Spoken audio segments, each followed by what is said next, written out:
তারা বেশি বাড়াবাড়ি করে তাহলে আমরা পশ্চিমবঙ্গের দিকে আমরা লং মার্চ করতে বাধ্য হব।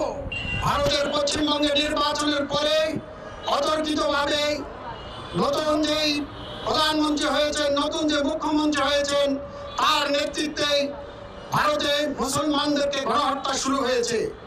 আমরা পরিষ্কার ভাষায় বলতে চাই, আজকে ভারতে যে মুসলমানদের উপরে যে গণহত্যা চালানো হচ্ছে, আমি আহ্বান করব এই গণহত্যা বন্ধ করার জন্য। আমি শুভেন্দু বাবুকে বলবো, ক্ষমতায় আসছেন, ভালোভাবে কাজ করেন, দেশের জন্য কাজ করেন, মিলেমিশে কাজ করেন, হিন্দু মুসলিম মিলে কাজ করেন। না হয় বাংলাদেশে এসে দেখে যান, আমরা হিন্দু মুসলমানরা দীর্ঘদিন থেকে বাংলাদেশে বসবাস করতেছি। একটি পুকুরের 3 পাড়ে 3টি মসজিদ, একটি মন্দির।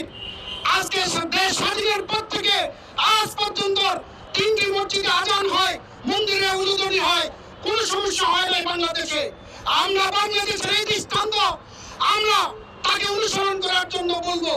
আমি আবারও আমাদের সরকারকে আহ্বান জানাবো, কূটনীতিকভাবে সরকার যেন ভারতকে চাপ দেয়। ভারতে আমাদের যে মুসলমান ভাইদেরকে হত্যা করা হচ্ছে, মসজিদ ভেঙে দেওয়া হচ্ছে, সেই মসজিদগুলোকে রক্ষা করার জন্য এবং মুসলিম মিলন বন্ধ করার জন্য আমাদের সরকারও যেন ভারত সরকারকে চাপ দেয়।